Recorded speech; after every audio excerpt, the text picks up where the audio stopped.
നമസ്കാരം. മീഡിയ പ്ലസിൻ്റെ എല്ലാ പ്രിയ പ്രേക്ഷകർക്കും മായ കാഴ്ചകളുടെ പുതിയൊരു അധ്യായത്തിലേക്ക് സ്നേഹോഷ്മളമായ സ്വാഗതം. ഞാനിപ്പോൾ നിൽക്കുന്നത് കവടിയാർ കൊട്ടാരത്തിൻ്റെ അങ്കണത്തിലാണ്. കവടിയാർ കൊട്ടാരം എന്ന് പറയുമ്പോൾ നമ്മുടെ മനസ്സിലേക്ക് ഒരുപാട് ഓർമ്മകൾ ഓടിയെത്തും. ഒരു കാലത്ത് രാജവാഴ്ചയായിരുന്ന സമയത്ത് രാജാവ് സ്ഥിരം വന്നിരുന്ന രാജപാതയാണ് ഈ കാണുന്നത്. അതെ, അപ്പോൾ ഈ കൊട്ടാരത്തിൻ്റെ വിശേഷങ്ങൾ അറിയാൻ എല്ലാവർക്കും ആഗ്രഹമുണ്ടല്ലോ. നമുക്ക് പലപ്പോഴും അറിയാം കൊട്ടാരങ്ങളുടെ വിസ്മയ കാഴ്ചകളെക്കുറിച്ചൊക്കെ അല്ലേ. എന്നാൽ ഇന്ന് ആദിത്യവർമ്മ തമ്പുരാൻ്റെ വിശേഷങ്ങളാണ് മായ കാഴ്ചകൾ നിങ്ങൾക്ക് മുന്നിൽ എത്തിക്കുന്നത്. കൊട്ടാരത്തിൻ്റെ വിശേഷങ്ങളും അതുപോലെ തന്നെ രാജഭരണത്തിൻ്റെ കാര്യങ്ങളും ഒക്കെ തന്നെയും ആദിത്യവർമ്മ തമ്പുരാൻ നമ്മളോടൊപ്പം പങ്കുവയ്ക്കും. അദ്ദേഹത്തിൻ്റെ വിശേഷങ്ങൾ കാണാം ഇന്ന് മായ കാഴ്ചകളിലൂടെ.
ഇന്ന് വളരെ സന്തോഷത്തിൻ്റെ നിർവൃതിയുടെ നിറവിലാണ് ഞാൻ. കാരണം നമ്മുടെ തിരുവനന്തപുരത്തിൻ്റെ ഏറ്റവും പ്രൗഢിയുള്ള ഒരു കൊട്ടാരത്തിൽ ഇരിക്കാൻ സാധിച്ചു എന്നുള്ളത് ഭഗവാന്റെ അനുഗ്രഹമായിട്ട് കാണുന്നു. പത്മനാഭദാസന്മാരായിട്ടുള്ള കൊട്ടാര പ്രതിനിധികൾ അല്ലെങ്കിൽ കൊട്ടാരത്തിലെ അംഗങ്ങൾ അവരെ പരിചയപ്പെടുകയും അവരുടെ അനുഭവങ്ങളും അവരുടെ ജീവിതാനുഭവങ്ങളൊക്കെ അടുത്തറിയുക എന്നുള്ളത് എല്ലാവർക്കും കൗതുകം ജനിപ്പിക്കുന്ന ഒരു കാര്യം തന്നെയാണ്. പണ്ട് രാജഭരണകാലം മുതൽക്ക് ഇന്ന് വരെ നോക്കുമ്പോൾ നമുക്ക് ഒരു മാതൃകയാകുന്ന തരത്തിൽ അവരുടെ ജീവിതം മുന്നോട്ട് വയ്ക്കുന്നു എന്നുള്ളതും എടുത്തു പറയേണ്ടുന്ന കാര്യം തന്നെയാണ്. ഇന്ന് മായ കാഴ്ചകൾ നിങ്ങൾക്ക് മുന്നിൽ എത്തിക്കുന്നത് ആദിത്യവർമ്മ തമ്പുരാൻ്റെ വിശേഷങ്ങളും കവടിയാർ കൊട്ടാരത്തിൻ്റെ ആ മഹിമയെക്കുറിച്ചിട്ടുമാണ്. അപ്പോൾ ആദിത്യവർമ്മ തമ്പുരാൻ നമുക്ക് എല്ലാവർക്കും അറിയാം. ഒരുപക്ഷെ എല്ലാ ചാനലുകളിലും യൂട്യൂബിലൊക്കെ തന്നെയും അദ്ദേഹത്തിൻ്റെ ഇൻ്റർവ്യൂസും ഒക്കെ നമ്മൾ കണ്ടിട്ടുണ്ടാവും. എന്നാൽ തികച്ചും വ്യത്യസ്തമായിട്ടുള്ള ജീവിതാനുഭവങ്ങളൊക്കെ തന്നെയാണ് ഇന്ന് മായ കാഴ്ചകളിലൂടെ ആദിത്യവർമ്മ തമ്പുരാൻ പങ്കുവയ്ക്കുന്നത്. അദ്ദേഹത്തെ സ്നേഹാദരപൂർവ്വം നമുക്ക് മായ കാഴ്ചകളിലേക്ക് സ്വാഗതം ചെയ്യാം. നമസ്കാരം തമ്പുരാനെ. നമസ്കാരം. ഒരുപാട് സന്തോഷം. ഞാൻ ആമുഖത്തിൽ പറഞ്ഞതുപോലെ തന്നെ കവടിയാർ കൊട്ടാരത്തിൽ എത്തി അങ്ങനെയൊന്ന് കാണുക എന്നുള്ളത് ഒരു വലിയ ഭാഗ്യമായിട്ട് കാണുന്നു. ഒരു രാജ കുടുംബത്തിലെ അംഗമെന്ന് പറയുമ്പോൾ ഒരുപാട് ഉത്തരവാദിത്തങ്ങളുള്ള, അല്ലെങ്കിൽ ഒരു ആൺതരി എന്ന് പറയുമ്പോൾ നമുക്കറിയാം ഒരുപാട് ഉത്തരവാദിത്തങ്ങളും കുടുംബത്തിൻ്റെ കാര്യങ്ങളൊക്കെ നോക്കേണ്ടുന്ന വലിയൊരു ഭാരിച്ച ചുമതല വഹിക്കേണ്ടുന്ന ഒരാളാണ്. ഒരു ഇളമുറക്കാരനാണെങ്കിൽ കൂടിയും രാജഭരണകാലമായിരുന്നെങ്കിൽ ഒരുപാട് കർത്തവ്യങ്ങൾ നിർവഹിക്കേണ്ടി വന്നേനെ അല്ലേ. രാജകുടുംബ അംഗം എന്നുള്ള നിലയിൽ കുട്ടിക്കാലം മുതൽക്ക് ഇപ്പോൾ ഈ ഒരു പ്രായം വരെ എത്തി നിൽക്കുമ്പോൾ ഒരുപാട് ഓർമ്മകൾ അങ്ങയുടെ മനസ്സിലുണ്ടെന്ന് അറിയാം. കുട്ടിക്കാലത്തെ കുറിച്ച് പറയുകയാണെങ്കിൽ എന്തൊക്കെയായിരുന്നു ആ ഒരു കുട്ടിക്കാലത്തെ നനവുള്ള ഓർമ്മകൾ? ഞാനാണ് ഏറ്റവും പ്രായം കുറഞ്ഞ ആൾ. യങ്ങസ്റ്റ് മെമ്പർ ഞാനാണ്. പണ്ട് ചേച്ചിയും ചേട്ടന്മാരൊക്കെ സ്കൂളിൽ പോകുമ്പോൾ ഞാനും വഴക്ക് പിടിച്ചിട്ടുണ്ട് സ്കൂളിൽ പോകണമെന്ന്. പക്ഷെ ഞാൻ ആദ്യമായിട്ട് സ്കൂളിൽ പോകുന്നത് 3ാം ക്ലാസ്സിലാണ്. 3ാം ക്ലാസ് 2ാം ക്ലാസ്സിൽ പോയി ഉച്ചവരെ പോകും. ഇവിടെ അടുത്തൊരു സ്കൂൾ നിർമ്മലാ ഭവനിൽ. ജനിച്ചതൊക്കെ ഇവിടെ തന്നെ ആയിരുന്നു? ജനിച്ചത് കൊട്ടാരത്തിൽ തന്നെ ആയിരുന്നു. Last human being to be born here ഞാനാണ്. Very good. അത് കഴിഞ്ഞ് അടുത്ത തലപ്പോൾ ഞാനും എൻ്റെ മക്കളുടെ അടുത്തും അടുത്ത അവരുടെ കുട്ടികളത്തെ യങ്ങർ ജനറേഷനെ പറയും, നിങ്ങളൊക്കെ ജനിക്കുന്ന ഹോസ്പിറ്റൽ, അതെ അതെ, ഞങ്ങളൊക്കെ വീട്ടിൽ ജനിച്ചത്. അതൊരു മഹാഭാഗ്യമാണ് അല്ലേ. അതിൽ അവസാനത്തെ കണ്ണിയാകാൻ സാധിച്ചു എന്നുള്ളതാണ്. അവസാനത്തെ കണ്ണി. അതെ. അപ്പൊ ജനിച്ചത് ഇവിടെ ഞങ്ങള് വല്യമ്മ തൊട്ട് ഞാൻ വരെ ജനിച്ച ഇവിടെ ഒരു മുറിയുണ്ട്. ആ മുറിയിലാണ് ഞങ്ങൾ എല്ലാവരും ജനിക്കുന്നത്. അപ്പോൾ പണ്ടൊക്കെ കേട്ടിട്ടുണ്ട്, വല്യമ്മ പറയുമായിരുന്നു, വെളിയിൽ നിൽക്കും, ജനിച്ചോ പെൺകുട്ടിയാണോ ആൺകുട്ടിയാണോ. വല്യമ്മയ്ക്ക് വലിയ ആശയായിരുന്നു പെൺകുട്ടി വേണമെന്ന്. ഓ ശരി. അതെ, ബാക്കി ചേച്ചി കഴിഞ്ഞ് അടുത്ത 2 ആണുങ്ങളാണ്. എൻ്റെ സ്വന്തം ജ്യേഷ്ഠൻ, പിന്നെ വല്യമ്മയുടെ മകൻ. ഓക്കെ. അപ്പോൾ വല്യമ്മ പറഞ്ഞു അടുത്തൊരു പെൺകുട്ടി വേണമെന്ന്. പക്ഷേ ആൺകുട്ടിയായി, ഈശ്വരൻ നിശ്ചയിച്ച ആൺകുട്ടിയാണ്. അപ്പൊ എനിക്ക് 2 പെൺകുട്ടികളുണ്ട്, ഇരട്ട കുട്ടികൾ. അറിയാം. ഇരട്ട കുട്ടികളുടെ അച്ഛൻ. അതെ അതെ അതെ അതെ. അപ്പോൾ കുട്ടിക്കാലത്ത് സ്കൂളിങ് അപ്പോൾ 2ാം ക്ലാസ് ഉച്ചവരെ പോയി. 3ഉം 4ഉം പിന്നെ അവിടെ തന്നെ പഠിച്ചു, നിർമ്മല ഭവൻ തന്നെ പഠിച്ചു. ഞാൻ കുട്ടിക്കാലത്തൊക്കെ കുറച്ച് നല്ലോണം വികൃതിയായിരുന്നു. സ്കൂളിൽ നിന്ന് ഒരിക്കൽ അച്ഛൻ ഓഫീസിൽ നിന്ന് ഊണ് കഴിക്കാൻ വരുമ്പോൾ എന്നെയും കൂടെ വിളിച്ചോണ്ടിരും. ഇവിടെ വന്ന് ഞങ്ങൾ ഊണ് കഴിച്ചിട്ട് തിരിച്ച് സ്കൂളിൽ വിടും. 3ാം ക്ലാസ് ആയപ്പോൾ ഒരു ദിവസം അച്ഛൻ താമസിച്ചപ്പോൾ ഞാൻ ഇറങ്ങി നടന്നു. ഓ, സ്കൂളിൽ നിന്ന്. അതെ, അന്ന് ഇത് ID കാർഡോ മറ്റേ തമ്പ് ഇംപ്രഷനോ ഇല്ലല്ലോ. സ്കൂളിന്റെ ഗേറ്റ് പോലും അടയ്ക്കില്ല, സ്കൂളായാലും കോളേജായാലും ഒന്നും ചോദിക്കില്ല. അപ്പൊ അത്ര ഫ്രീ ആയിരുന്നു. കുറച്ചുകൂടെ എനിക്കൊന്ന് സേഫ് ആയിരുന്നില്ല. അത് ആൾക്കാർക്ക് ടെക്നോളജി കുറവായതുകൊണ്ട് കുറച്ചുകൂടെ ഒരു വിശ്വാസം ഉണ്ടായിരുന്നു എന്ന്. ഇപ്പൊ ടെക്നോളജി കൂടിയതിന്റെ ഗുണങ്ങളും ഉണ്ട്, ദോഷങ്ങളും ഉണ്ട്. അപ്പോൾ എനിക്ക് TTC വന്നിട്ട് എനിക്ക് വഴി അറിയായിരുന്നു. ഇവിടെ കാറ്റടിക്കുന്ന ഒരു ടയറൊക്കെ റിപ്പയർ ചെയ്യുന്ന കടയുണ്ട്. അവിടെ വേറൊരാളെ കണ്ടു. അപ്പൊ അദ്ദേഹമായിട്ട് സംസാരിച്ചുകൊണ്ടിരിക്കുകയാണ്. എനിക്ക് ഓർക്കുന്നത് അദ്ദേഹത്തിന് സ്റ്റാമ്പ് കളക്ഷൻ ഉണ്ടായിരുന്നു. എനിക്ക് ചെറിയ ഓർമ്മ, 3ാം ക്ലാസ്സിലാണ്. അന്നും ഈ കുറവൻകോണത്ത് നിർമ്മല ഭവൻ ഇവിടെ തന്നെ, അടുത്ത് തന്നെ. അപ്പോൾ അച്ഛൻ പഴയ അംബാസഡർ കാറ് അതിൽ വന്നു നോക്കിയപ്പോൾ അച്ഛൻ്റെ കാറ് കണ്ടപ്പോൾ ഞാൻ പതുക്കെ കൂടുന്ന നാളെ പുറകിൽ ഒളിച്ചു. അച്ഛൻ ദേഷ്യപ്പെടുന്നത് അച്ഛൻ കണ്ടു കഴിഞ്ഞു, വരാൻ പറഞ്ഞു. കാറിൽ കയറി, പിന്നെ കുറച്ച് വഴക്ക് പറഞ്ഞു. തിരിച്ച് വീട്ടിൽ പോകുന്ന തിരിച്ച് സ്കൂളിൽ പോയി. ഇത് പ്രിൻസിപ്പലിനെ പറയണ്ട, മോനെ കാണുന്നില്ല, കണ്ടു കിട്ടിയിരുന്നു. പ്രിൻസിപ്പലിനെ കണ്ടപ്പോൾ ഞാൻ സീറ്റിന്റെ അടിയിലേക്ക് കുറച്ച് ഒളിച്ചിരുന്നു. പ്രിൻസിപ്പൽ അന്നത്തെ കാലത്ത് വടിയൊക്കെ ഉണ്ട്, അടിയൊക്കെ കിട്ടിയിട്ടുണ്ട്. പ്രിൻസിപ്പലിന്റെ മുകളിൽ വടിയൊക്കെ വീശി പിന്നെ തിരിച്ച് വീട്ടിൽ കൊണ്ടുവന്നു. ഇങ്ങനെ ചെയ്യാൻ പാടില്ല എന്നൊക്കെ പറഞ്ഞു. പിന്നെ സ്കൂൾ വിടുന്ന സമയമാകുമ്പോൾ ഇവിടുന്ന് ഒരാളെ അയക്കും, ഞാൻ ഇറങ്ങി പോവാതിരിക്കാൻ വേണ്ടിയിട്ട്. അന്ന് അപ്പൊ വീട്ടില് ജ്യേഷ്ഠന്മാർ അങ്ങനെ ആരും സ്കൂളിൽ ഉണ്ടായിരുന്നില്ല? അത് 4ാം ക്ലാസ് വരെ ആൺകുട്ടികൾ പാടുള്ളൂ. പിന്നെ 4ാം ക്ലാസ്സിൽ ഞാൻ പാസ്സാവുന്ന ഉറപ്പായി. പിന്നെ ആൺകുട്ടികളില്ല. അപ്പൊ മാർക്ക് കുറവോ തോൽപ്പിക്കുകയാണെങ്കിൽ വീണ്ടും അവിടെ പഠിക്കേണ്ടി വരില്ല. അപ്പൊ അവര് പാസ്സാക്കി വിട്ടു 4ാം ക്ലാസ്സിൽ. പിന്നെ വിദ്യാർത്ഥിരാജെ പഠിച്ചു 10ാം ക്ലാസ് വരെ. അവിടുന്ന് പിന്നെ മാറി യൂണിവേഴ്സിലായിരുന്നു. വിദ്യാരാജെ പഠിക്കുമ്പോൾ ഈ വരുന്ന സമയത്ത് കാറ് ഫുള്ളായിരിക്കും, കംപ്ലീറ്റ് ഫ്രണ്ട്സ്. ഒരു അംബാസഡർ കാർ, ഒരു 10 കുട്ടികളെങ്കിലും കാണും. കുത്തിയിറങ്ങി വഴിയിലൊക്കെ ആൾക്കാരെ ഇറക്കി. അന്ന് സീറ്റ് ബെൽറ്റ് ഇല്ല, ക്യാമറ ഇല്ല. കവടിയാർ ജംഗ്ഷൻ, കവടിയാർ സ്ക്വയർ ആയിരുന്നു. കവടിയാർ ഇതൊന്നുമില്ല, പാർക്കൊന്നുമില്ല.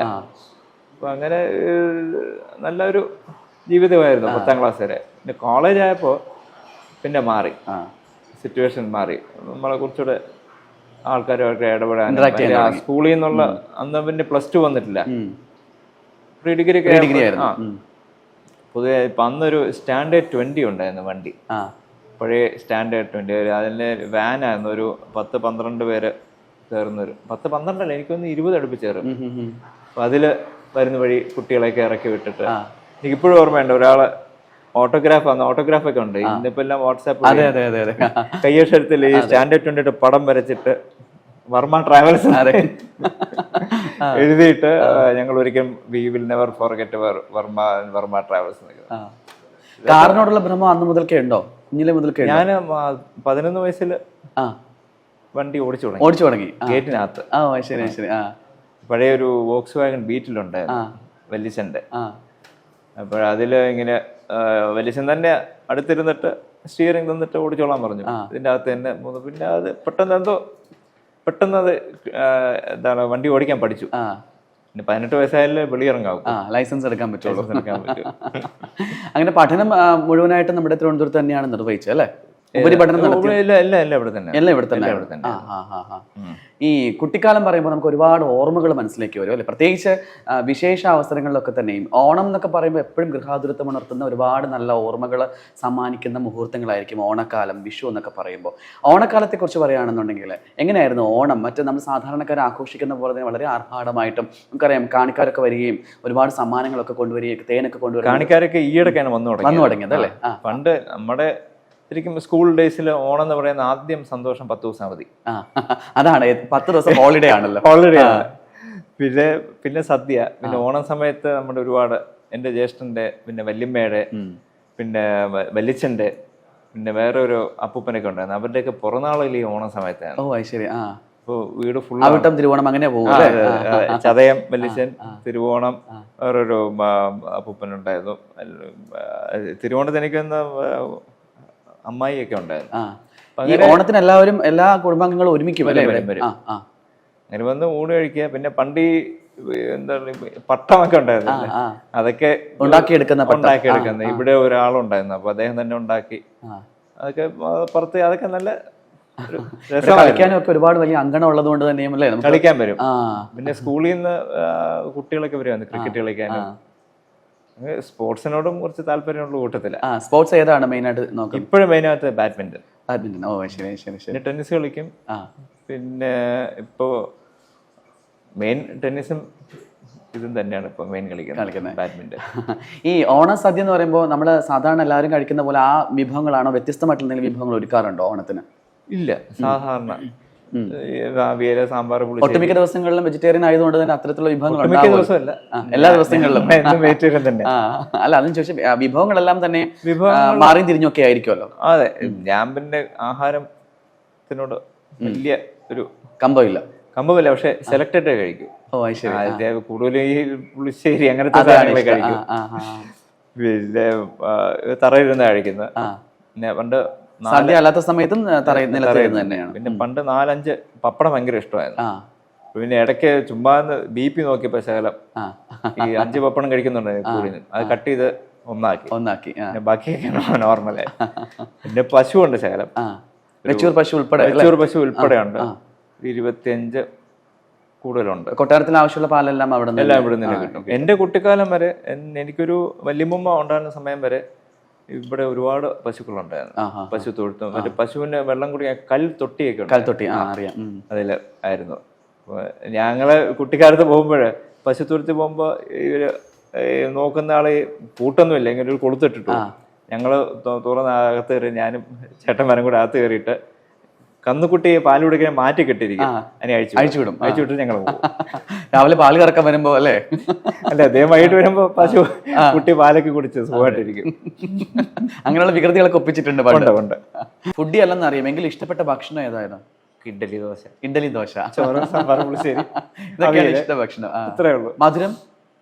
മധുരം അമ്പലത്തിലെ പാൽപ്പായസവും ശർക്കര പായസവും, പിന്നെ സേമിയ പായസം, പിന്നെ അല്പം ഐസ്ക്രീം ഒക്കെ കിട്ടിയാലും കഴിക്കും.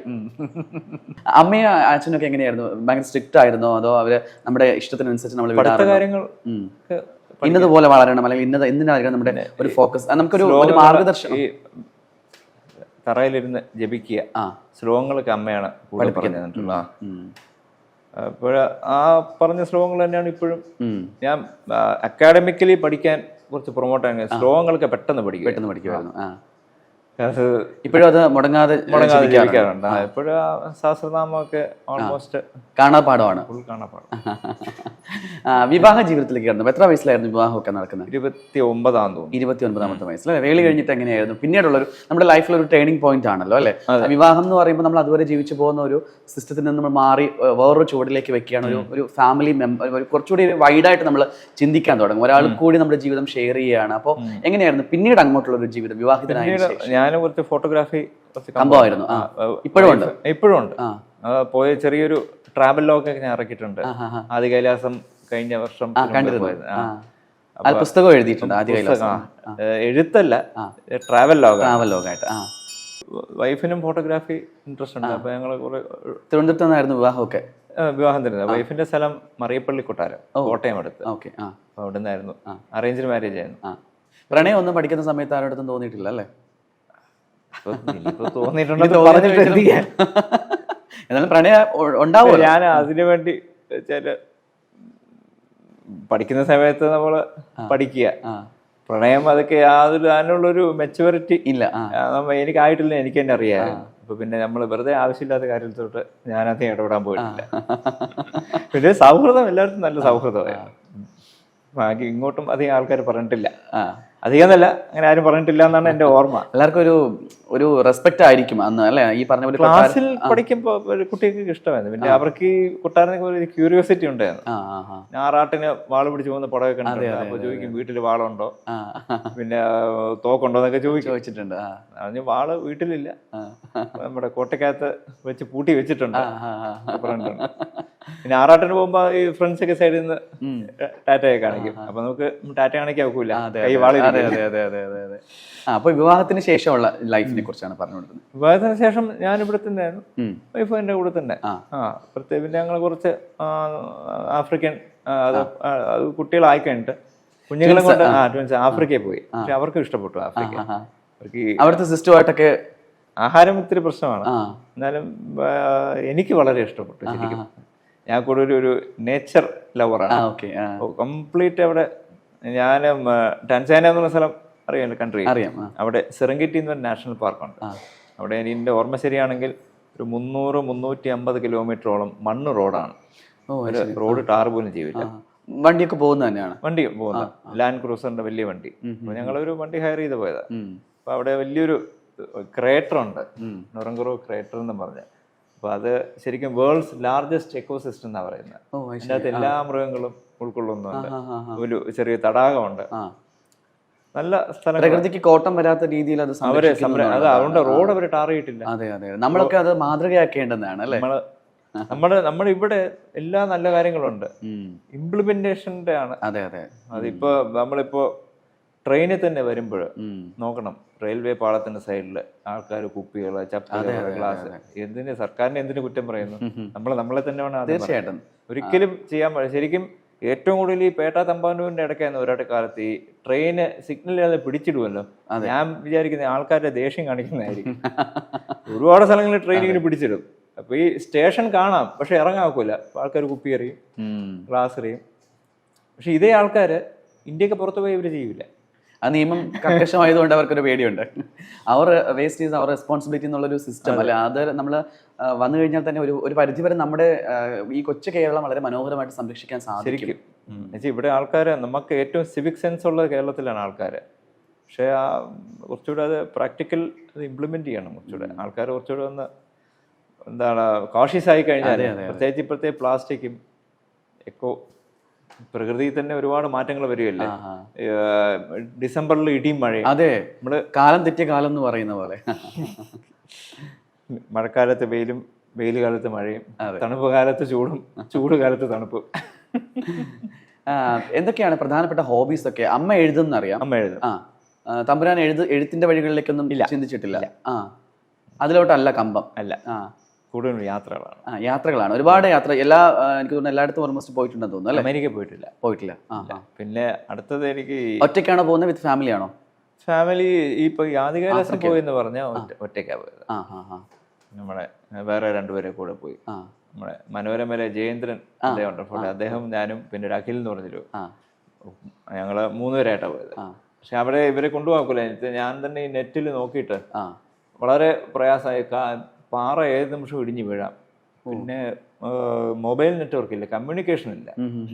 പിന്നെ സ്റ്റേ കോൺടാക്ട് ചെയ്യാനൊക്കെ വലിയ ബുദ്ധിമുട്ട്, പ്രയാസമാണ്. പിന്നെ ഈ പട്ടാളക്കാരുടെ വൈഫൈ ക്യാമ്പ് ചെയ്യുന്ന അത്യാവശ്യം നമുക്ക് വൈഫൈ വഴി മെസ്സേജ് അയക്കാം. പിന്നെ ഏത് പട്ടാള ക്യാമ്പിൽ പോയാലും ഒരു മലയാളിയാണ്. അതെ അതെ, പറഞ്ഞ സമാധാനം കൂടിയാണ്. അതെ, മലയാളി ഇല്ലാത്ത സ്ഥലമില്ല. അതെ. എത്ര ദിവസമായിരുന്നു ഞാൻ പ്ലാൻ ചെയ്തത്? ഒരു 9 ദിവസം. പക്ഷെ എല്ലാം കഴിഞ്ഞപ്പോ 12-13 ദിവസമായി. 13 ദിവസം. ജീവിതത്തിൽ ആദ്യമായിട്ട് വണ്ടിക്കകത്ത് കിടന്നുറങ്ങി. ഓ, ഒരു വല്ലാത്തൊരു അനുഭവമായിരുന്നു അല്ലേ? അവിടെ പറഞ്ഞിട്ട് കാര്യമുണ്ടോ? ഞാൻ കൊട്ടാരത്തിൽ ജനിച്ചാൽ എനിക്ക് അവിടുത്തെ എന്താണ് മനസ്സിനെ സ്പർശിച്ച കാഴ്ചകൾ എന്തൊക്കെയായിരുന്നു? ഇവിടുത്തെ മെയിൻ നേച്ചർ തന്നെ, പ്രകൃതി തന്നെ ഒരു. പക്ഷെ അവിടെ പോകുമ്പോഴാണ് നമ്മളെ മനുഷ്യന് എത്ര നിസ്സഹായതയാണെന്നറിയുന്നത്. ഈ ഇപ്പോഴത്തെ ഈ മൊബൈൽ നെറ്റ്വർക്ക് ഇല്ലാതെ ആൾക്കാർ ജീവിക്കുന്ന ഒരു സ്ഥലമാണ്. ഇവിടെ ഇപ്പോഴത്തെ പെട്ടെന്നൊരു അസുഖം വന്നാൽ പോലും ഹോസ്പിറ്റലിൽ എത്താണെങ്കിൽ 6 മണിക്കൂർ എടുക്കും. എന്ത് ചെയ്യാൻ നോക്കും? മഹാദേവ എന്ന് വിളിക്കുക. സത്യം, ഈശ്വര സാധിച്ച അസുഖമൊന്നും വന്നില്ല. 12 ദിവസം സുഖമായിട്ട് പോയിട്ട്. ഇനി അടുത്ത യാത്ര എങ്ങോട്ടാണ് പ്ലാൻ ചെയ്തിട്ടുണ്ടോ? അടുത്തത് ഒരു പഞ്ചകേദാർ യാത്ര പോയാൽ കൊള്ളാമെന്നുണ്ട്. കേദാരങ്ങൾ, കേദാർനാഥ് പോലെ അടുത്ത 4 അമ്പലങ്ങളുണ്ട്. അവിടെ നിന്ന് പോയാൽ കൊള്ളാമെന്നുണ്ട്. പിന്നെ ഇപ്പോൾ ഈ നോർത്തേൺ ലൈറ്റ്സ് 2024 ഏറ്റവും ഭംഗിയായിട്ട് കാണാന്നുള്ളത്. ഓ അത് ശരി, അങ്ങനെ ഉണ്ടല്ലേ? അങ്ങനെയുണ്ട്. ഇടയ്ക്ക് ന്യൂസിൽ വായിച്ചായിരുന്നു. അപ്പോഴത് കണ്ടാലെന്ന് മനസ്സിലൊരു ചിന്ത, അതെങ്കിൽ നോർവേ അങ്ങോട്ട് പോകണം. അങ്ങോട്ട് പോയാലേ നമുക്ക് കാണാൻ പറ്റും. അതുപോലെ നമുക്കറിയാം കൊട്ടാരം കുടുംബാംഗങ്ങളെല്ലാം പത്മനാഭദാസന്മാരാണ് അല്ലേ? പത്മനാഭനെ വണങ്ങും. എല്ലാ ദിവസവും ഇപ്പോഴും അമ്പലത്തിൽ പോവാറുണ്ട്? അമ്പലത്തിൽ ഞങ്ങൾ ആരെങ്കിലും പോവും, മാറി മാറി ഒരാൾ പോവാറ്. ഞാൻ അമ്പലത്തിന്റെ കമ്മിറ്റി മെമ്പറും കൂടെയാണ്. അതെ. അപ്പോഴതിൻ്റെ കുറച്ച് ഇപ്പോഴത്തെ അയ്യപ്പന്മാരുടെ ഭയങ്കര തിരക്കാണ്. ദർശനക്രമങ്ങളും ഇത്തിരി പാടാണ്. ഇത്രയും ആൾക്കാർ വരുമ്പോഴേ നമുക്ക് സ്ഥലത്തിന്റെ പരിമിതിയുണ്ട്. ഇങ്ങനെ ആയാലും ആൾക്കാർക്ക് ഒരു സാറ്റിസ്ഫാക്ഷൻ കിട്ടാൻ പ്രയാസമാണ്. പിന്നെ ഉള്ളത് കൊണ്ട് അഡ്ജസ്റ്റ് ചെയ്തൊക്കെ മാനേജ് ചെയ്ത് പോകുന്നു. അൽപ്പശി പൈങ്കുനി ഉത്സവങ്ങളൊക്കെ തന്നെ വളരെ വിശേഷപ്പെട്ട ഉത്സവങ്ങളാണ്. അതിന്റെ ഒരു പ്രാധാന്യം നമുക്ക് ഇപ്പോൾ പറയുകയാണെങ്കിൽ ഒന്ന് ഉത്തരായനത്തിനും ഒന്ന് അടുത്ത ഒക്ടോബർ ദക്ഷിണായനത്തിനും വരുന്നതാണ്. രണ്ടും ഒരുപോലെ ഭഗവാനുള്ള ഒരു ഉത്സവം ആണ്. എനിക്ക് പണ്ട് ഒരു ഉത്സവം മഹാരാജാവിന്റെ വഴിപാടാന്ന് കേട്ടിട്ടുണ്ട്. അത് കറക്റ്റ് ഏതാണെന്ന് എനിക്കിപ്പോൾ കറക്റ്റായിട്ട് പറയാൻ പറ്റുന്നില്ല, ഓർമ്മ. എനിക്ക് തോന്നുന്നു ഒക്ടോബറിലാണെന്ന് തോന്നുന്നു. ഈ ഭീമനെയൊക്കെ കിട്ടുന്ന പഞ്ചപാണ്ഡവന്മാരെ, അത് വലിയൊരു വലിയ ആഘോഷമാണ്. പിന്നെ ഇന്ത്യയിൽ അല്ല, എനിക്ക് തോന്നുന്നു ലോകത്തിൽ തന്നെ എയർപോർട്ട് ഈ ഭഗവാന് വേണ്ടി അടയ്ക്കുന്നത് ഇവിടെ മാത്രമേ ഉള്ളൂ. ശരിക്കും നമ്മൾ അതുവഴി നടക്കുമ്പോൾ റൺവേ കൂടെ ഭയങ്കര സ്മൂത്താണ്. ചെരുപ്പില്ലാതെ ആർക്കും നടക്കാവോ റൺവേ കൂടെ? അത് വല്ലാത്തൊരു എക്സ്പീരിയൻസ് ആണ്. ഇവിടുന്ന് 5 കിലോമീറ്റർ നടക്കും. അത് ഒരു കൈ ഇങ്ങനെ പിടിച്ചോണ്ട് നടക്കും. ചെരുപ്പില്ല. കഴിഞ്ഞ ഒരിക്കൽ എനിക്കൊന്ന് 3 വർഷം മുന്നേ ഒരു ആന വരണ്ടു. ഞങ്ങൾ പടിഞ്ഞാറക്കോട്ട കഴിഞ്ഞപ്പോഴാണ്. നോക്കിയപ്പോഴത്തേക്ക് ആന ഇങ്ങനെ ഓടി വരുന്നു. വല്യമ്മാൻ ഉടവാളം കൊണ്ട് അദ്ദേഹം സൈഡിൽ തന്നെ നിൽക്കുകയായിരുന്നു. ഞാൻ തമാശ രൂപത്തിൽ പറയുകയാണെങ്കിൽ ഒരു കടയുണ്ടായിരുന്നു, അതിന്റെ അടുത്തോട്ട് കയറി നിന്നു. അപ്പൊ ഈ കടക്കാരൻ നോക്കുമ്പോൾ വാളൊക്കെ പിടിച്ച ഒരാൾ പേടിച്ചുപോയി. ഞാൻ ശരിക്കും ഓടി വേറൊരു മതിലേക്ക് ഇടിച്ചു വിളിച്ച് വേറെ വീട്ടിനകത്ത് കയറി നിന്നു. എനിക്ക് അവര് പറഞ്ഞത് ഈ പൂ എറിയും, അപ്പൊ അതിന്റെ കണ്ണില് കൊണ്ടിട്ട് പുറവിലത്തെ ആന ഇതിന്റെ കുത്തുക. എന്തോ ഇത് ആനയ്ക്ക് അതിന്റെ ശക്തി അറിഞ്ഞുകൂടാന്ന് പറഞ്ഞത്. പക്ഷെ ശരിക്കും ഈ ഒരു ആനങ്ങനെ ഓടിയുമ്പോൾ നമ്മൾ പേടിച്ചു. ഈ എയർപോർട്ട് വരുന്നതിന് മുന്നേ ഇത് തുടങ്ങിയതാണല്ലോ, അപ്പൊ അതുകൊണ്ടാണ് എയർപോർട്ട് വന്നതിന് ശേഷം നമ്മൾ ഉപയോഗിക്കുന്നത്. ഇപ്പോഴും നമ്മൾ പോകുന്ന റൺവേ ആറാട്ട് റൺവേ എന്നാ പറയുന്നത്. ശരി, ആ പാതയാണ് എയർപോർട്ടിന് വേണ്ടി വിട്ടു കൊടുക്കുന്നത്. പണ്ടത്തെ ഫോട്ടോയിലുണ്ട് 2 സൈഡും മുഴുവൻ മരങ്ങളാണ്. ശരി, അതിൽ ആറാട്ടിന്റെ ഫോട്ടോ ഉണ്ട്, വെള്ളക്കടവ് കഴിഞ്ഞ് പോകുന്നതിന്റെ. പ്രത്യേകിച്ച് രാജപാതയാണല്ലോ ഈ ഈസ്റ്റ് കോട്ട് കിഴക്കേക്കോട്ട എന്നൊക്കെ പറയുമ്പോൾ നമുക്ക് രാജപാത എന്നാണ് അത് അറിയപ്പെട്ടിരുന്നത്, വരുന്നത് ഇപ്പോഴും. അമ്പല ദർശനം, ഈ പത്മനാഭപുരം പാലസിൽ നിന്നൊക്കെ ഈ അമ്പലത്തിലേക്ക് പോകാനായിട്ട് തുരങ്കം ഉണ്ടെന്നൊക്കെ കേട്ടു. പത്മനാഭൻ പാലസിൽ തിരുവനന്തപുരത്തോട്ടുണ്ടെന്ന് കേട്ടിട്ടുണ്ട്. ഞങ്ങൾ അവിടെ പോകുമ്പോ കാണാം 3-4 പടി ഇറങ്ങിയിട്ട്. പക്ഷെ അവര് എന്താ ഇല്ല, ഇപ്പൊ അടച്ചു വെച്ചിരിക്കുക. ഏതൊക്കെ വഴി പോകുന്നു എന്ന് അറിഞ്ഞൂടാ. പണ്ട് കേട്ടിട്ടുണ്ട് ഇവിടെ ഉത്സവത്തിന് ആറാട്ട് കഴിഞ്ഞിട്ട് മഹാരാജാവ് തിരുവട്ടാറും പോയി അവിടെയും പങ്കെടുത്തിട്ട് വരുന്ന കേട്ടിട്ടുണ്ട് പഴയ കാലത്ത്. ഇപ്പൊ ഈ ബി നിലവറ ഉൾപ്പെടെ ഒരുപാട് വിവാദങ്ങളും ഒരുപാട് ആശങ്കകളും ഒക്കെ കടന്നുപോയ കുറെ വർഷങ്ങളുണ്ടായിരുന്നു. എന്താണ് അതിന്റെ ആ ഓർമ്മകൾ നിലവറയെ കുറിച്ച് പറയുമ്പോൾ അങ്ങയുടെ മനസ്സിലേക്ക് എത്തുന്നത്? ബി നിലവറ ശരിക്കും ഞാനിതുവരെ അതിന്റെ അകത്ത് കയറിയിട്ടില്ല. ഇല്ല. നമ്മള് ഒരു ദേവപ്രശ്നമൊക്കെ വെച്ചു. അപ്പൊ അതില് തുറക്കണ്ടെന്നാണ് ദേവപ്രശ്ന തീരുമാനം. പിന്നെ പണ്ട് തുറന്നിട്ടുണ്ട് രേഖകളുണ്ട്, പക്ഷെ തുറന്നിട്ടുണ്ടായിരിക്കാം. ഇത് 2 മുറിയാണ്, ഒന്ന് ഒരു ആന്റി ചേംബറാണ്, അത് കണ്ടിട്ടുണ്ട്. പിന്നെ അപ്പുറത്തുള്ളത് ഒരു ഇരുമ്പ് അഴി വെച്ച് ഉള്ളൊരു മുറിയാണ്. അതിന്റെ വാതിൽ മാത്രം കണ്ടിട്ടുണ്ട്. എനിക്കറിയില്ല. അവിടെ വൈദ്യുത ദീപങ്ങളൊന്നും തന്നെ ഇല്ലല്ലോ. വൈദ്യുത ദീപങ്ങളൊന്നുമില്ല. ഇനി സോഷ്യൽ മീഡിയയിൽ വരുന്നില്ല, പാമ്പൊന്നുമില്ല. സാധാരണ ഒരു പൂട്ടും താക്കോലേ ഉള്ളൂ, അത്രേ ഉള്ളൂ. ചിലര് ഇപ്പൊ ഈ എന്താ ഈയിടയ്ക്ക് ഉണ്ട് AI വെച്ചിട്ട് അമ്പലത്തിന്റെ നിലവറകൾ ആരോ ചെയ്തിരിക്കുന്നതൊക്കെ. അതിൽ ഈ ഫുൾ പാമ്പും ഒരാൾ എന്തെങ്കിലും മന്ത്രം ജപിക്കുന്നു അപ്പൊ തനിയെ തുറക്കുന്നു, അങ്ങനത്തെ ഒന്നുമില്ല, പാമ്പൊന്നുമില്ല. അതിൻ്റെ അകത്ത് എന്താന്ന് എനിക്കറിയില്ല. അല്ല, പൊതുവെ പറയുന്ന അമൂല്യ നിധികളാണ്. അങ്ങനെയൊക്കെ നമ്മൾ ഇടയ്ക്ക് TV-യിൽ ഒരു ഷോയില് അതൊരു തമാശയാണ്. ഈ ഇടയ്ക്ക് പറയുന്നില്ല സ്വത്ത് രാജ്യത്തിന് വേണ്ടി ഉപകരിക്കണം പത്മനാഭസ്വാമി ക്ഷേത്രത്തിൽ. അപ്പോൾ ടി വിയിൽ വന്ന എനിക്കത് കുറച്ച് തമാശയാണെങ്കിലും നന്നായിട്ട് തോന്നി ആ ഒരു ഐഡിയ. പറഞ്ഞതെന്ന് വെച്ചാൽ രാജാവ് ഈ സ്വത്തുകളെല്ലാം നാട്ടുകാർക്ക് വേണ്ടി കൊടുക്കുന്നു. രാജ്യത്ത് ക്ഷാമം വരുന്ന രാജ്യത്തിന് ഇല്ല, ഈ ആ ഒരു ടി വി ഷോയിൽ പറഞ്ഞ രാജാവ് ഒരു ഇമാജിനറി ക്യാരക്ടറായിട്ട് ഇരുന്നത്. അദ്ദേഹം എല്ലാം സ്വത്തെല്ലാം കൊടുത്തു. ഇനി ബി നിലവർ തുറന്നിട്ടില്ലല്ലോ എന്ന് ചോദിച്ചു. അപ്പൊ എന്നാ തുറക്കാം.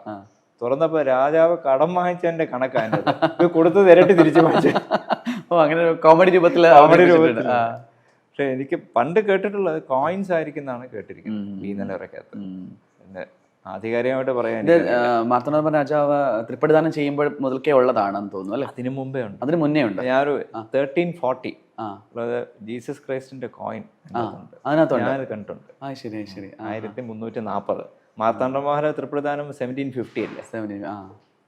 അതിന് മുമ്പേ ഉണ്ട്. അതിന് മുന്നേ ഉണ്ട്. അതെ. എന്നാണെന്ന് എനിക്ക് അമ്പലം തന്നെ ഒരു 5000 വർഷത്തിൽ കൂടെ പഴക്കം. നമ്മൾ കേട്ടിട്ടുള്ളത് രാജ്യത്ത് ക്ഷാമം വരുമ്പോൾ അതിൽ നിന്നും എടുത്ത് നിധി ഉപയോഗിക്കാം എന്ന് കേട്ടിട്ടുണ്ട്. നെൽമണിയുണ്ട്. നെൽമണിയാണ് ക്ഷാമം വരുമ്പോൾ വെച്ചിട്ട് അന്ന് എനിക്ക് തോന്നുന്ന കർഷകർക്ക് ലോൺ കൊടുത്തിട്ട് അവര് കൃഷി നടത്തി ലാഭം വരുമ്പോൾ നെല്ലായിട്ട് കൊണ്ടുവരുമ്പോൾ അവർക്ക് അതുവരെ ഈ നെൽമണി പ്രത്യേകമായിട്ട് പ്ലഡ്ജ് ചെയ്തിരിക്കും. കർഷകര് പൈസ തിരിച്ചു തരുന്നുള്ള ഉറപ്പിന് വേണ്ടി മഹാരാജാവിന്റെ നെൽമണി തന്നെ അത് പ്ലഡ്ജ് ചെയ്തിരിക്കും. വീട്ടില് അമ്മയെ കുറിച്ച് പറയുകയാണെങ്കിൽ അമ്മ നന്നായിട്ട് എഴുതുന്ന ആളാണ്. അമ്മേന്റെ ഒരുപാട് പുസ്തകങ്ങൾ എഴുതുന്നുണ്ട്. ഇപ്പൊ തന്നെ ചരിത്രം വിളിച്ചത് ഇപ്പൊ മറ്റേ ഹിസ്റ്ററി ലിബറേറ്റഡ് മലയാളം ഇപ്പൊ പുസ്തകം നമ്മൾ തർജ്ജമ ചെയ്തു. അമ്മ ഒരുപാട് അമ്പലത്തിനെ പറ്റി തന്നെ ചെറിയ ചെറിയ റീലൊക്കെ നമ്മൾ കാണാറുണ്ട്. അമ്മയുടെ ചില സംസാരങ്ങളൊക്കെ തന്നെ ഉണ്ട്. അമ്മയുടെ ഒത്തിരി എഴുതിയിട്ടുണ്ട്. സ്കോളർ എന്ന് പറഞ്ഞാൽ അമ്മയാണ്. ജീവിതത്തിൽ ഒരു വഴികാട്ടിയായിട്ട് എപ്പോഴും അമ്മ നിൽക്കാറുണ്ട് അല്ലേ? അമ്മ കൂടുതൽ ഈ ആൾക്കാരുടെ അടുത്തുള്ള സംഭാഷണവും ആൾക്കാരെ ആരെയും നമ്മൾ അപമര്യാദ സംസാരിക്കാൻ പാടില്ല എന്നൊക്കെ എപ്പോഴും ഉപദേശിക്കും. അതെ അതെ, നമുക്കറിയാം വിനയാന്വിതരായിട്ട് എല്ലാവരും നമ്മൾ ഈ അഹങ്കാരം അഹംഭാവം എന്തിനാണ് കാണിക്കുന്നത്?